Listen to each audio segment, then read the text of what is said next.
Welcome back students. जैसा कि आपको पता है कि इस साल से सीबीएसई ने स्पेशली 2021 में जो पैटर्न में चेंज किया है, यानी जो आपके एग्जाम होने 4 मई से 10 जून के बीच में, उसमें कुछ स्पेशल कैटेगरी के क्वेश्चंस उन्होंने इंक्लूड किए हैं। उसमें है असर्शन रीजन वाले क्वेश्चंस, जैसे कि आप यहाँ देख रहे हैं। क्वेश्चन नंबर 11, 12, 13 एंड 14, ये जो 4 सवाल है बच्चों, ये 2 स्टेटमेंट आपको दिए जाएंगे। एक पर ए लिखा रहेगा यानी असर्शन होगा, और दूसरा होगा आर यानी रीजन। आपको 4 आंसर में से सही कोड सेलेक्ट करना होगा ए, बी, सी और डी में। अगर असर्शन और रीजन दोनों ट्रू है और रीजन जो है करेक्ट एक्सप्लेनेशन है ए का, तो आप ऑप्शन ए चूज करेंगे। यानी ये ऑब्जेक्टिव की कैटेगरी है। ये जो क्वेश्चन इस तरह से डिजाइन किया गया है, it is one of the category of objective questions. Both A and R are true. Assertion reason individually true है, पर reason जो है assertion का correct explanation नहीं है, तो आप option B चूज करेंगे। assertion तो true है, सही है, पर reason false है, तो आप option C चूज करेंगे। और assertion भी false है, reason भी false है, तो option D चूज करेंगे। तो ये 4 सवाल आपको मिलने वाले हैं 11, 12, 13, 14। इनका वेटेज क्या है वो देख सकते हैं आप। सैंपल पेपर में सब कुछ मेंशन है बच्चों। यहां पर है MCQ 1 mark, section B has 2 case based 4 marks. तो ये सारे 1 मार्क के हैं, यानी 4 सवाल एक एक नंबर के आपको मिलने वाले हैं एआर क्वेश्चंस में। सो इनकी तैयारी हमको करनी है 11, 12, 13, 14। और केस बेस्ड स्टडी मिलने वाली है 15 और 16। तो ये फिर से 4 नंबर के 2 सवाल हैं, यानी 8 और 4 12 नंबर की तैयारी हमको स्पेशली करनी होगी। ये फिर से आप देख रहे हैं कि एक में ये 5 सवाल हैं, 1, 2, 3, 4, 5। वेटेज जो है 4 मार्क्स है। फिर क्वेश्चन नंबर 16, इसमें फिर 5 सवाल हैं, वेटेज 4 मार्क्स है। यानी आपको 5 में से किसी 4 का जवाब देना होगा। चेक कर लेते हैं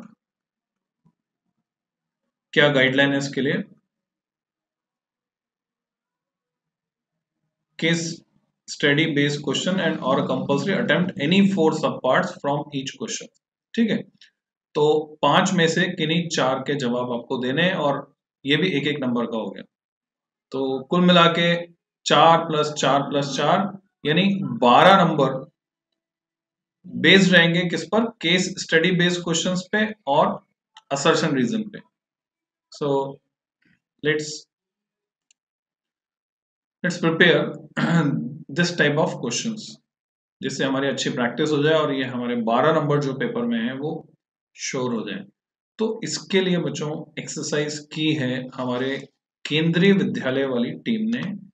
यानी हर साल आप जानते हैं केवी में बहुत अच्छा मटेरियल अपलोड होता है। तो केवी का जो मटेरियल है वो आपको वेबसाइट्स पे मिल रहा है, अवेलेबल है, स्टूडेंट सपोर्ट मटेरियल के नाम से। So assertion, reasoning and case based questions specially मैं थैंकफुल हूँ जिन्होंने मुझे अवेलेबल कराया। पंजाब से सर हैं उन्होंने। तो ये फिजिक्स का मटेरियल केंद्रीय विद्यालय संगठन का है, जिसको हम डिस्कस करने वाले बच्चों। ये पूरी टीम है एक्सपर्ट्स की जिन्होंने इस मटेरियल को डेवलप किया है। जिस मटेरियल को मैं डिस्कस करने जा रहा हूँ, सारा क्रेडिट जो है इनको जा रहा है। ये पूरी टीम है एक्सपर्ट्स की, बड़े बड़े प्रोफेसर्स और एक्सपीरियंस्ड पर्सन इसमें इन्वॉल्व है, जिसका रिव्यू भी हुआ है, एडिटिंग भी हुई है। So let's discuss this material. इसमें पूरा syllabus, deleted topic for session जो हम ऑलरेडी डिस्कस कर चुके हैं बच्चों वीडियो में, और यूनिट वाइज ये सारे क्वेश्चंस हैं। कुल 112 पेज का ये मटेरियल है, और इसको अच्छे से सॉल्व करने के बाद श्योरिटी हो जाती है आपके 12 मार्क्स की, है ना। 112 पेज के मटेरियल में 12 मार्क्स की आपकी श्योरिटी हो रही है कि 12 नंबर तो आपके पक्के बन ही जाएंगे। सो मैं आप लोगों के साथ इसको अच्छे से डिस्कस करना चाह रहा हूँ इस नए नए हेडिंग के अंदर, यानी ये एक अलग प्लेलिस्ट बन जाएगी, assertion reason and case base studies, है ना, case study based questions. So deleted topic को एक बार फिर से रिवाइज कर लेते हैं हम बच्चों, ये टिप्स पे बने रहे जिससे हमें पता रहे कि हमें कौन से टॉपिक्स छोड़ के जाने एग्जाम के लिए। तो इलेक्ट्रिक चार्जेस एंड फील्ड्स में, यानी चैप्टर 1 में, uniformly charge thin spherical shell field inside and outside, ये हमें छोड़कर जाना, तैयार नहीं करना। करंट इलेक्ट्रिसिटी में कार्बन रजिस्टर्स, उनको हमें छोड़ना है, कलर कोड छोड़ना है। Series and parallel combination of resistors के क्वेश्चंस भी छोड़ने हैं। मूविंग चार्जेस एंड मैग्नेटिज्म में साइक्लोट्रॉन आपके सिलेबस से हट चुका है, मैं सीबीएसई की बात कर रहा हूं बच्चों। मैग्नेटिज्म एंड मैटर की बात करें तो magnetic field intensity due to a magnetic dipole along its axis and perpendicular to its axis, वो हमें तैयार नहीं करना। Torque on a magnetic dipole in a uniform magnetic field, वो तैयार नहीं करना। Para dia ferromagnetic substances with examples, electromagnets and factors affecting their strength, permanent magnets, ये सब हमें छोड़ना है। अल्टरनेटिंग करंट में पावर फैक्टर और वाटलेस करंट, ये स्पेशली हमें छोड़कर जाना है, जो छोटा सा टॉपिक है, बहुत बड़ा नहीं है, नहीं छोड़ते तो भी कोई फर्क नहीं पड़ता। इलेक्ट्रोमैग्नेटिक वेव्स में हमें डिस्प्लेसमेंट करंट को डिस्कस नहीं करना है इस बार 2021 के एग्जाम के लिए। Ray optics and optical instruments में रिफ्लेक्शन ऑफ लाइट पूरा हटा दिया, spherical mirrors, recapitulation, mirror formula, अच्छा मिरर फॉर्मूला डिराइव नहीं करना है, रिफ्लेक्शन वाला पूरा पार्ट ही हटा दिया गया है, तो वो हमें पूरा छोड़ना है। Then scattering of light, blue colour of sky and reddish appearance of the sun at sunrise and sunset, resolving power of microscope and astronomical telescope, इसमें बहुत से बच्चे कंफ्यूज होते थे। रिजॉल्विंग पावर था वेव ऑप्टिक्स में, पर सिलेबस में यहाँ मेंशन होता है। वेव ऑप्टिक्स का part polarisation, plane polarised light, यानी पूरा एक फिनोमेना हटा दिया गया, light, Brewster law, uses of plane polarised light and polaroids, ये सब हमें छोड़ना है। Dual nature of radiation and matter में डेविसन जर्मर एक्सपेरिमेंट, जिसका खाली रिजल्ट ही आपको याद रखना होता था एक लाइन का, वो भी अब याद नहीं रखना है। न्यूक्लियर में radioactivity, alpha beta and gamma particles, rays their properties, radioactive decay law, half life, mean life, binding energy पर न्यूक्लियन और उसका वेरिएशन मास नंबर के साथ, ये सब आपको छोड़ देना है, ये आपको तैयार नहीं करना। जो मोस्ट इंपॉर्टेंट क्वेश्चन हुआ करता था, वेरिएशन ऑफ बाइंडिंग एनर्जी पर न्यूक्लियन विद मास नंबर, वो आपको छोड़ के जाना है बच्चों। सेमीकंडक्टर्स में zener diode and their characteristics, zener diode as voltage regulator है, जीना डायोड से जस्ट पहले पहले तक का आपको तैयार करना है, जहां फोटो डायोड आ रहा है, और बाकी सब छोड़ देना है। ट्रांजिस्टर, लॉजिक गेट्स, वो पिछले साल ही हट गया था। So let's start it. तो डिलीटेड टॉपिक मैंने डिस्कस कर लिया बच्चों। अब हम assertion reason based questions discuss करेंगे यूनिट वाइज। तो सबसे पहले इलेक्ट्रोस्टैटिक्स में बात करते हैं, एआर क्वेश्चंस किस तरह के हैं। पहला क्वेश्चन है, असर्शन है द इलेक्ट्रोस्टैटिक फोर्स इंक्रीजेस। इससे क्या होगा बच्चों, हमारे कंसेप्ट्स और क्लियर होंगे और रिवीजन भी हो जाएगा। Electrostatic force increases with decrease the distance between the charges, with decrease in the distance. थोड़ा बहुत मॉडिफिकेशन मैं कर देता हूँ, स्पेलिंग मिस्टेक्स रहेंगे कहीं कहीं तो, या ग्रामेटिकल मिस्टेक्स रहेंगे तो। Electrostatic force increases with decrease in the distance between the charges. Okay, reason क्या है इसका? The electrostatic force of attraction और repulsion between any two stationary point charges is inversely proportional to the square of distance between them. और इसका सही जवाब जो है वो है ए। और ऑब्वियसली क्यों है ए? क्योंकि असर्शन सही है, रीजन भी सही है, और रीजन असर्शन का करेक्ट एक्सप्लेनेशन है। Next question number 2, the coulomb force between two point charges depend upon the dielectric constant of the intervening medium. ठीक है, कूलम फोर्स दो पॉइंट चार्जेस के बीच में किस पर डिपेंड करेगा? बीच के डाइलेक्ट्रिक मीडियम पर। सही बात है। कैसे डिपेंड करेगा वो आपको पता होना चाहिए। अगर मैं यहां लिखकर बताऊं आपको, तो जो हम फॉर्मूला लिखते हैं F इक्वल टू के Q1 Q2 upon are square, इसमें ये जो K होता है ये होता है 1/4 पाई एप्सिलॉन 0 अगर हम मीडियम चेंज करते हैं बच्चों, के की वैल्यू चेंज हो जाती है, जिसको मैं के डैश से दिखा रहा हूँ, और ये हो जाता है 1/4 पाई एप्सिलॉन 0 टाइम्स कैपिटल के, जहां पर कैपिटल के डाइलेक्ट्रिक कांस्टेंट है, और कैपिटल के को मैं एप्सिलॉन आर भी लिख सकता हूं, जिसको हम रिलेटिव परमिटिविटी कहते हैं। So depends upon the dielectric constant of the intervening medium. तो कैसे डिपेंड कर रहा है? इनवर्सली प्रोपोर्शनल है। अभी मैंने आपको बताया इनवर्सली प्रोपोर्शनल कैसे देख रहे हैं आप, कैपिटल के कहाँ का डिनोमिनेटर में, तो inversely proportional. Coulomb's force varies inversely with the dielectric constant of medium. सही है, so answer is A. Next, question number 3. The charge given to a metallic sphere does not depend on whether it is hollow or solid. Okay. आपसे ये सवाल पूछा जाता था बच्चों कि अगर हम चार्ज दें तो कौन सा हॉलो या सॉलिड ज्यादा चार्ज स्टोर कर पाएगा। तो हम जानते हैं कि चार्ज सिर्फ सरफेस पर रहता है। अब स्फीयर हॉलो हो कि सॉलिड हो, चार्ज तो सरफेस पर रहना है, सरफेस पर रहना है, सरफेस एरिया दोनों का सेम है अगर दोनों की रेडियस सेम है। रीजन दिया the charge resides only at the surface of conductor, जो कि सही कारण है। So answer is A. Question number 4. A comb run through one's dry hair attracts small bits of paper. ठीक है, तो किसी कंघे को अगर हम कंघी करें तो चार्ज हो जाता है, सही बात है। Reason molecules in the paper gets polarized by the charge comb, resulting in net force of attraction. तो एक्चुअल में वहां पर क्या होता है, बैलून के साथ भी बच्चों ऐसा ही कुछ होता है, और कंघे के साथ भी, पेपर के साथ भी ऐसा ही कुछ हो रहा है। अगर ये है कॉम और यहाँ पर ये पीस ऑफ पेपर है, तो इसमें जो एटम्स एंड मॉलिक्यूल्स हैं, कॉम्स निगेटिवली चार्ज है, तो यहाँ जो एटम या मॉलिक्यूल रहेगा उसका इलेक्ट्रॉन रिपेल होकर जाएगा दूर, पास में आ जाएगा पॉजिटिव। इसी को हम कह रहे हैं get polarised. This is polarisation. ऐसे जितने भी एटम्स एंड मॉलिक्यूल्स रहेंगे, नेगेटिव यानी इलेक्ट्रॉन क्लाउड दूर हट जाएगा, पॉजिटिव पास में रहेगा, और यही कारण है इनके बीच में अब अट्रैक्शन का फोर्स काम करेगा। So reason is true, answer is next है 5th. A proton is placed in a uniform electric field. ठीक है, it tend to move along the direction of electric field. तो हम जानते हैं क्यू चार्ज को इलेक्ट्रिक फील्ड ई में रखने पर फोर्स लगता है F equal to q E in the direction of field. Reason proton is placed in a uniform electric field experiences a force. Proton placed in a uniform electric field, it experiences a force. It की जरूरत हमको नहीं है यहाँ पे, इसकी जगह comma लग जाएगा।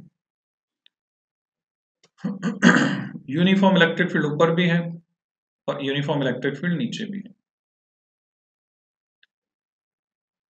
अब अगर हम कह रहे हैं आंसर बी है, आंसर बी का मतलब क्या होता है? असर्शन करेक्ट है, रीजन भी करेक्ट है, पर बोथ बी का मतलब क्या है? Assertion and reason are true, but reason is not the correct explanation of ए।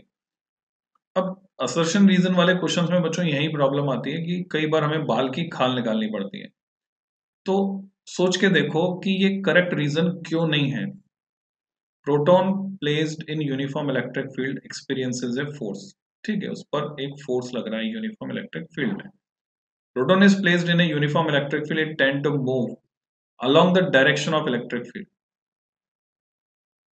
वो फोर्स एक्सपीरियंस कर रहा है, उसकी वजह से उसकी टेंडेंसी होती है डायरेक्शन ऑफ इलेक्ट्रिक फील्ड में जाने की। And proton is placed uniform electric field experiences a force. तो आंसर बी क्यों दिया गया है, आंसर ए क्यों नहीं हो सकता, ये डिस्कशन का मैटर है यहाँ पर। तो क्या लगता है आपको, what may be the reason, कि रीजन जो है असर्शन का करेक्ट रीजन नहीं है, ऐसा क्यों लग रहा है यहाँ पे, या ऐसा क्यों माना गया है यहाँ पर?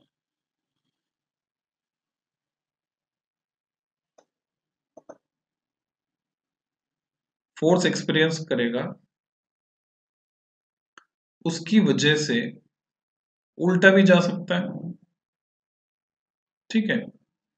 इलेक्ट्रिक फील्ड में फोर्स एक्सपीरियंस करेगा उसकी वजह से, पर ऐसा तो नहीं है, प्रोटॉन तो इलेक्ट्रिक फील्ड की डायरेक्शन में ही जाएगा, it tend to move along direction of electric field. So just think about what may be. तो मुझे यहाँ जो लगता है, अगर यहाँ एक लाइन और जोड़ दी जाती रीजन में, a proton is placed in a uniform electric field experience force in its direction, तो इसका आंसर ए हो जाता, ठीक है। ये कंफ्यूजिंग रहेंगे थोड़े से। नेक्स्ट है सिक्स्थ असर्शन है, electric field at the surface of a charged conductor is always normal to the surface at every point। सही बात है, टेंजेंशियल कंपोनेंट जीरो होता है, इसको हम प्रूव भी करते हैं, equal to minus d V by d r. Reason, electric field gives the magnitude and direction of electric force.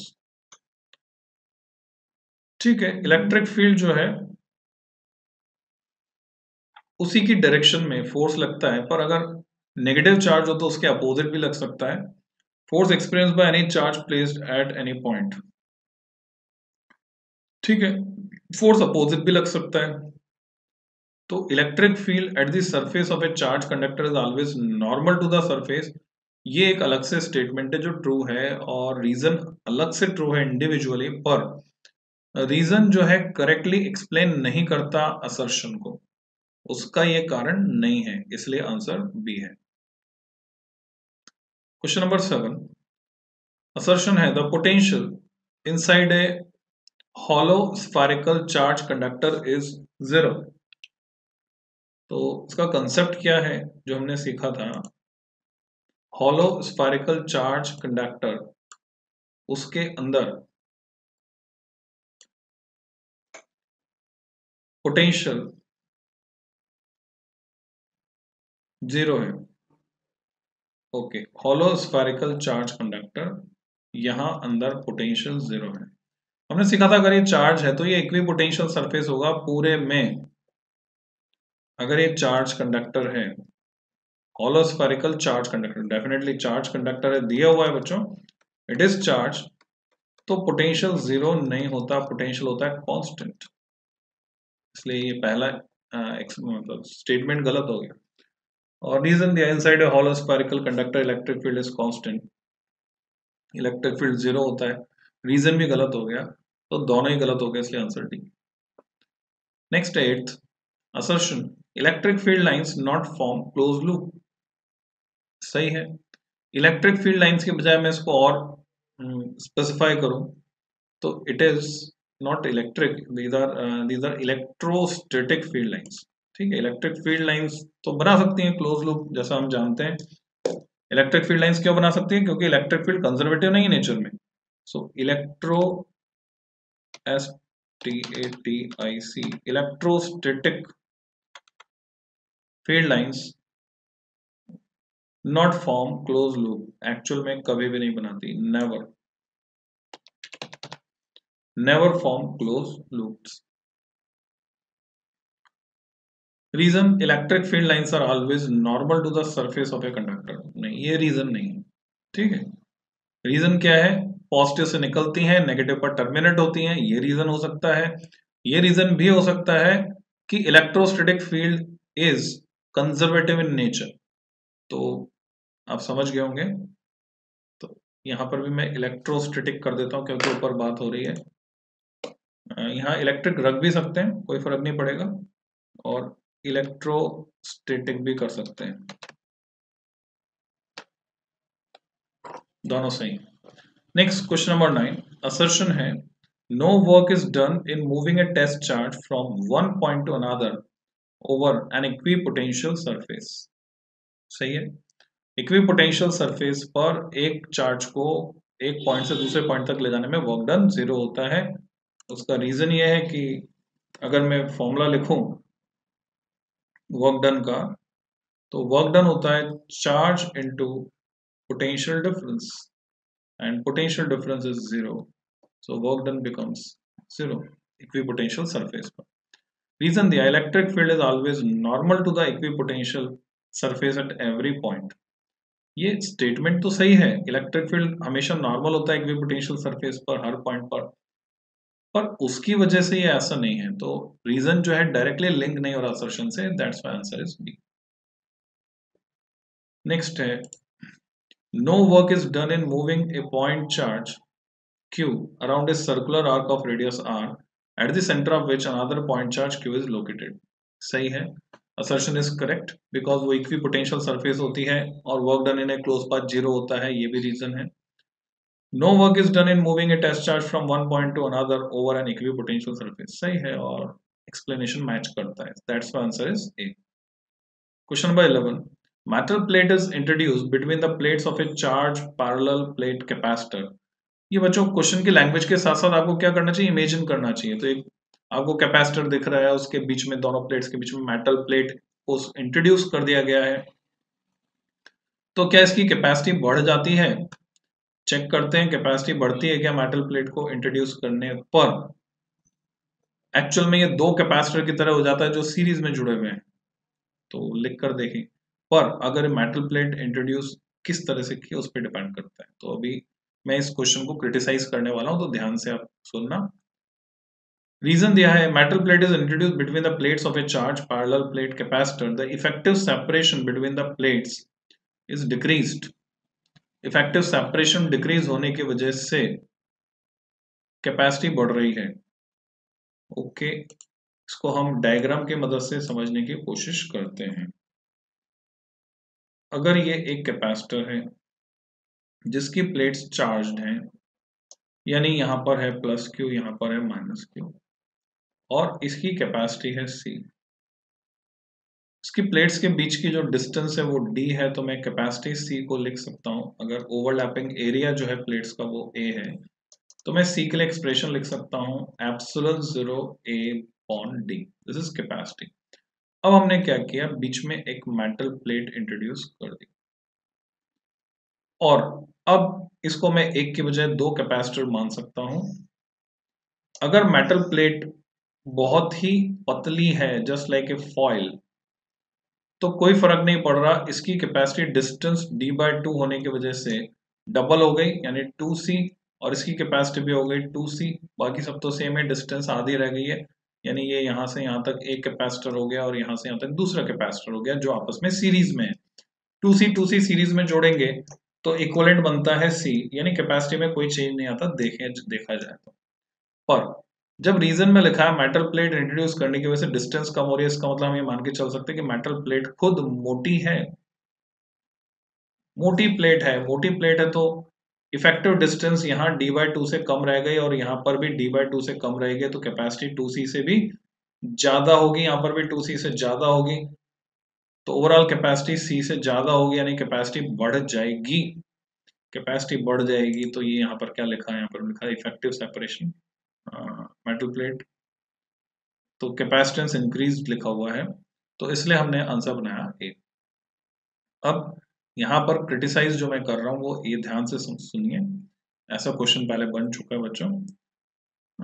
Metal plate is introduce, जब कुछ भी नहीं दिया हो तो कई बार हमें यह भी मानना पड़ता है कि बीच के पूरे मीडियम में हमने मेटल भर दिया है, ये मानना पड़ता है बोर्ड लेवल पर।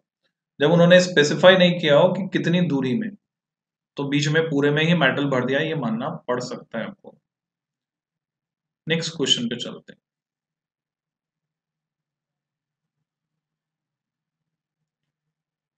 असर्शन है question number 12, in the presence of external electric field the net electric field within the conductor becomes zero। In the presence of external electric field, the net electric field within the conductor becomes zero। ठीक है, अगर आपने किसी conductor को external electric field में रखा है तो उसके अंदर इलेक्ट्रिक फील्ड जीरो हो जाता है। कैसे? उसका कारण है चार्जेस का रीअलाइनमेंट होता है। तो मान लो ये कंडक्टिंग प्लेट है और इसको मैंने रख दिया एक्सटर्नल इलेक्ट्रिक फील्ड में, यानी यहाँ कहीं पॉजिटिव चार्ज है और यहाँ कहीं नेगेटिव चार्ज डिस्ट्रीब्यूटेड। तो उसका इम्पैक्ट क्या हुआ, यहाँ पर नेगेटिव इंड्यूस होकर आ रहा है, यहाँ पॉजिटिव आ रहा है, और फाइनल इम्पैक्ट ये हो रहा है कि जो बाहर एक्सटर्नल इलेक्ट्रिक फील्ड था ई, उतना ही इलेक्ट्रिक फील्ड अंदर और उसके अपोजिट डेवलप हो गया I in the opposite direction from plus to minus. तो कुल मिलाकर इसके अंदर इस पूरे रीजन में जहां पर ये मेटल है वहां पर इलेक्ट्रिक फील्ड हो गया जीरो, ई नेट इन दोनों का सम इक्वल एंड अपोजिट होने की वजह से ई नेट जीरो हो गया। तो ऐसे हम इसको समझ सकते हैं। Net electric field within a conductor becomes zero. Reason: in the presence of extra electric field, the free charge carriers move and charge distribution in the conductor adjust itself. सही बात है, ये ऐसा हमने भी देखा. So reason is also correct. Question number 13. Sensitive instruments can protect from outside electrical influence by enclosing them in a hollow conductor. थोड़ी सी grammatical mistake है, सही कर देता हूँ. Okay. Sensitive कहाँ गया instruments can be protected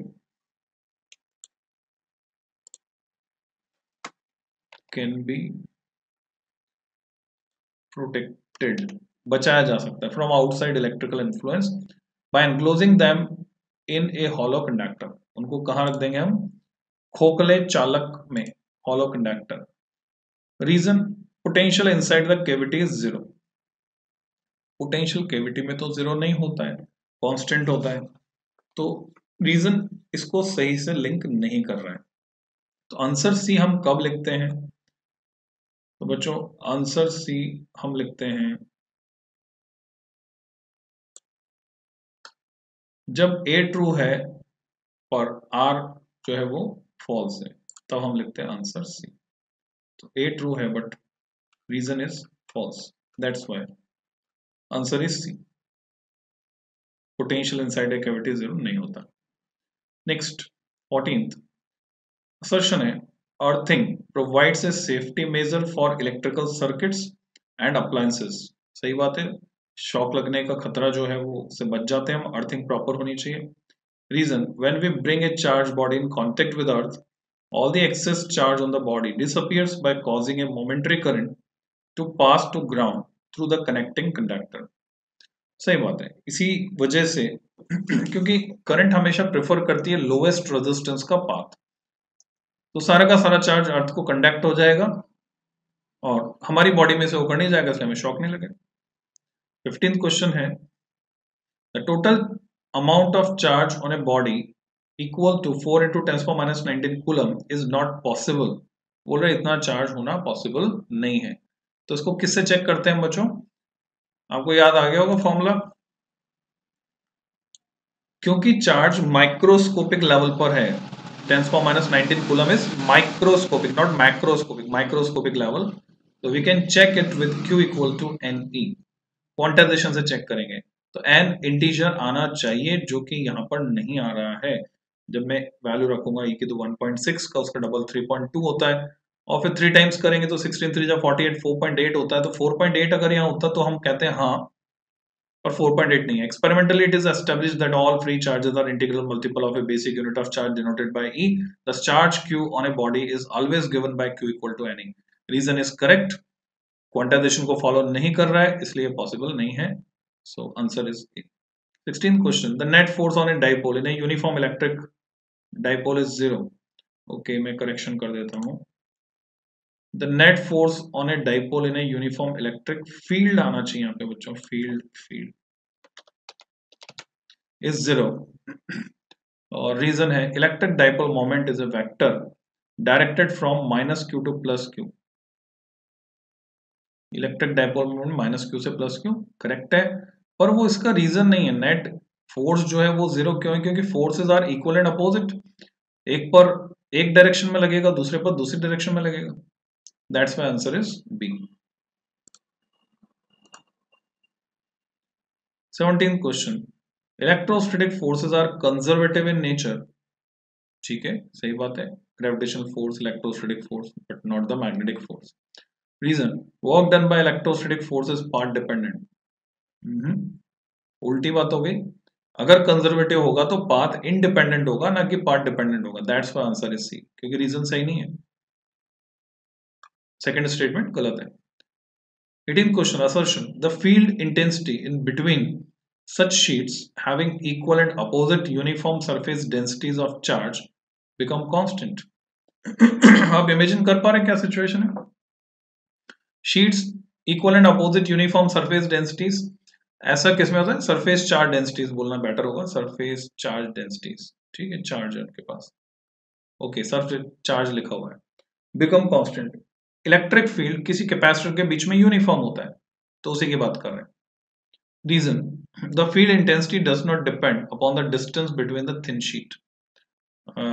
अगर वो इनफाइनाइट है, बहुत बड़ी है, तो इलेक्ट्रिक फील्ड इंटेंसिटी डिस्टेंस पर डिपेंड नहीं करती।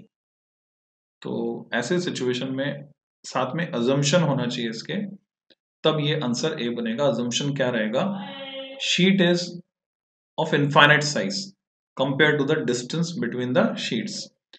तो शीट का जो साइज है उनके बीच की दूरी की तुलना में बहुत बहुत ज्यादा है, इनफाइनाइट है, तब हम उसको इनफाइनाइट शीट ऑफ चार्ज की तरह ट्रीट कर पाएंगे, और उसका फील्ड बनेगा sigma upon epsilon zero, sigma upon 2 epsilon zero, है ना, गलत बोल दिया था मैं, सिग्मा अपॉन 2 एप्सिलॉन जीरो बनेगा, और ये डिपेंड नहीं करता डिस्टेंस पर। 19th question, assertion: work done by the electrostatic force in bringing the unit positive charge from infinity to point P is positive. ठीक है, the force on a unit positive test charge is attractive, so that electrostatic force and the displacement from infinity to P are in the same direction.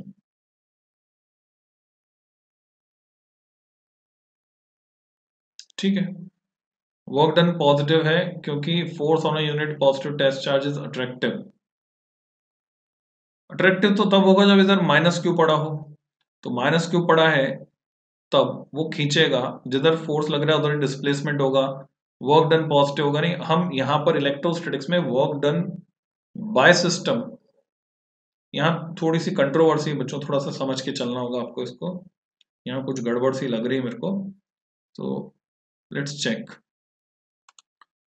तो ठीक है बच्चों, मैं इसमें थोड़ा सा करेक्शन करता हूँ। पहली बात तो फॉर्म की जगह यहाँ आएगा फ्रॉम, स्लाइड स्पेलिंग मिस्टेक है, और इसको हम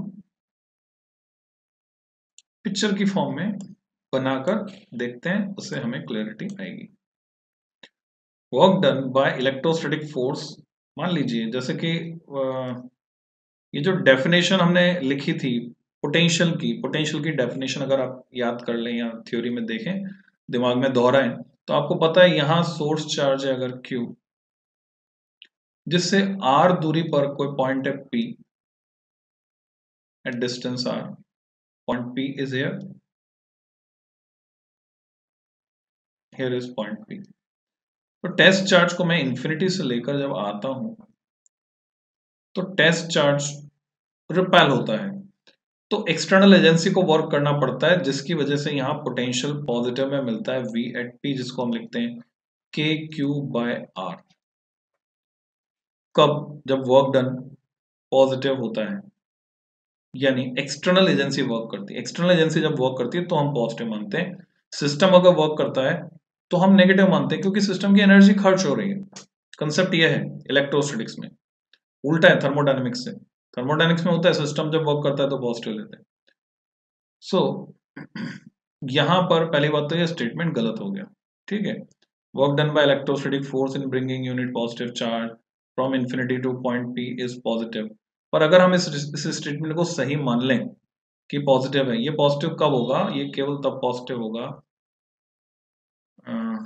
अच्छा, ब्रिंगिंग यूनिट पॉजिटिव चार्ज, ठीक है, पॉजिटिव है, ओके, नो प्रॉब्लम।